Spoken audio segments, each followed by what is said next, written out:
TNI akan kerahkan apapun untuk menjaga persatuan bangsa. Malaysia siap hancur.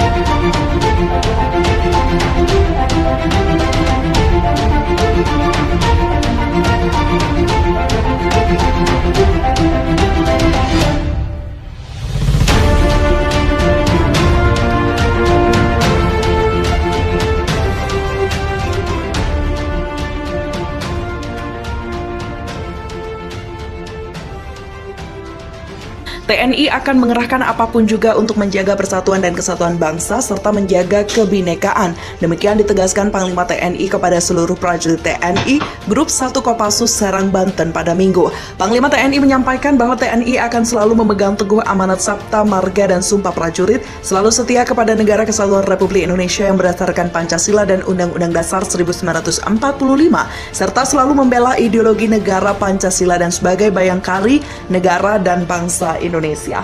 Lebih lanjut, Panglima TNI mengatakan bahwa Presiden RI sebagai Panglima tertinggi TNI telah memberikan amanat pada TNI agar meneguhkan jati diri sebagai tentara rakyat, tentara pejuang, tentara nasional, dan tentara profesional, serta memerintahkan TNI menempatkan diri sebagai perekat kemajuan dan menjaga persatuan Indonesia.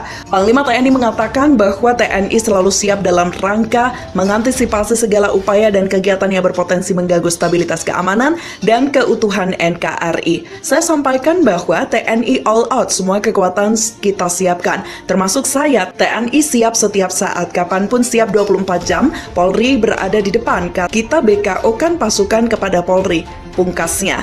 Malaysia kembali melakukan tindakan yang memancing amarah warga Indonesia. Penembakan WNI kembali terjadi. Anggota Komisi 1 DPR mendesak Kementerian Luar Negeri RI atau Kemlu untuk mengirim nota protes kepada pemerintah Malaysia terkait dengan penembakan terhadap 4 warga negara Indonesia atau WNI hingga tewas oleh polisi negara tersebut. Sebagai anggota Komisi 1 Bidang Luar Negeri, pendapat saya sudah saatnya Kemenlu RI menyampaikan nota protes keras kepada pemerintah Malaysia sekaligus meminta pertanggungjawaban negara tersebut untuk mengusut tuntas kejadian tersebut, katanya, melalui layanan pesan singkat Selasa petang. Demi merespon kasus penembakan terhadap 4 WNI hingga tewas oleh polisi Malaysia hari Jumat kemarin, sekitar pukul 12.00 waktu setempat, yang mengutarakan bahwa kasus yang sering berulang dan yang dicemaskan WNI yang bekerja di Malaysia itu tampaknya tidak mendapatkan perlindungan serius dari pemerintah Malaysia. Saat ini, militer Indonesia telah memasang 200 rudal jarak jauh berbagai varian di sekitar Selat Malaka yang diarahkan ke ibu kota Malaysia, Kuala Lumpur. Adapun target utama antara lain Gedung Parlemen, Pusat Pemerintahan Ahmad Badawi, Menara Petronas, serta beberapa objek vital lainnya. Peluncuran rudal-rudal tersebut segera dilakukan apabila Malaysia kembali membuat ulah terkait dengan klaim atas warisan tradisional budaya Indonesia maupun pelanggaran teritorial baik disengaja maupun tidak disengaja. Pejabat militer Indonesia menyatakan siap akan membombardir Kuala Lumpur dan menginvasi Malaysia jika negara itu kembali melakukan klaim budaya maupun pelanggaran batas teritorial.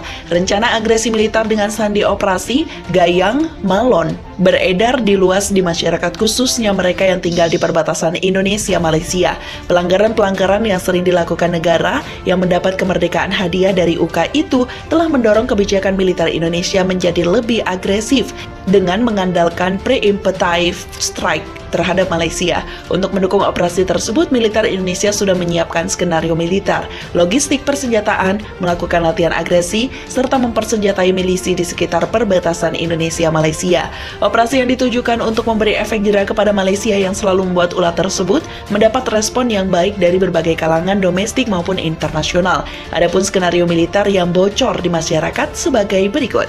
Bila Malaysia kembali melakukan klaim sepihak baik disengaja maupun tidak disengaja, maka Indonesia tanpa perlu mengirimkan nota protes ke pemerintah Malaysia akan langsung meluncurkan rudal 200 rudal ke jantung kota KL. Prioritas target adalah gedung pemerintah dan parlemen, stasiun TV dan radio, dan menghancurkan beberapa objek telekomunikasi lainnya seperti internet dan jaringan telepon seluler. Keadaan ini akan mengisolasi KL sehingga militer Indonesia akan memiliki superioritas akibat rusaknya berbagai infrastruktur vital. Evakuasi WNI dan staf diplomatik akan dilakukan secara cepat, efisien, dan tepat sasaran oleh militer Indonesia yang sebelumnya telah melakukan infiltrasi intelijen maupun politik melalui partai oposisi dan kelompok organisasi etnis minoritas. Milisi yang sudah dipersenjatai akan melakukan penyerangan-penyerangan minor pada pos-pos militer Malaysia, menyebar ranjau serta memberikan teror psikologi pada warga sipil, khususnya di Sabah, Sarawak. Prajurit yang terjun antara lain unit anti ranjau, anti kapal permukaan, anti serangan udara, bantuan tembakan kapal, terjun tempur, infiltrasi pasukan katak dan intai amfibi marinir atau TAIFIB. Invasi ini akan melibatkan 10.000 tentara dari berbagai kesatuan, 51 kapal perang atau KRI, 4 Sukhoi TNI AU, serta beberapa persenjataan taktis lainnya. Selain itu, serangan ini juga melibatkan 5 pesawat Kasa, 2 Nomad, 5 helikopter, 18 Koci, 4 hovercraft, 32 tank amfibi, 25 truk, serta berbagai senjata strategi lain yang dimiliki TNI AL. Berbagai senjata strategi KRI seperti rudal Exocet MM38, rudal Strela, Meriam 120 mm, 57 mm, 40 mm, torpedo Sud, bom laut, senjata RBU dan senjata multigrade 40 laras dan senjata howitzer 150 marinir akan dipakai. Perang diperkirakan tidak akan berlangsung lama mengingat TDRM tidak memiliki pengalaman perang yang dapat diandalkan. Militer Indonesia akan siap berperang secara gerilya maupun perang terbuka. Operasi Ganyang Malon diperkirakan akan menghabiskan waktu maksimal 2 kali 24 jam. 2 pesawat Su-30 dan 5 pesawat F-16 mendapat tugas untuk menghancurkan infrastruktur yang masih tersisa di KL. Misi lainnya adalah untuk menghancurkan pangkalan militer Malaysia dan berbagai instalasi pendukung. Sementara itu, 2 pesawat Su-27 dan 2 pesawat F-16 akan membumi hanguskan wilayah Sabah dan Sarawak. Keunggulan Indonesia atas matra udara, darat, dan laut akan memuluskan rencana invasi secara efisien tanpa mendapatkan perlawanan berarti dari TDRM.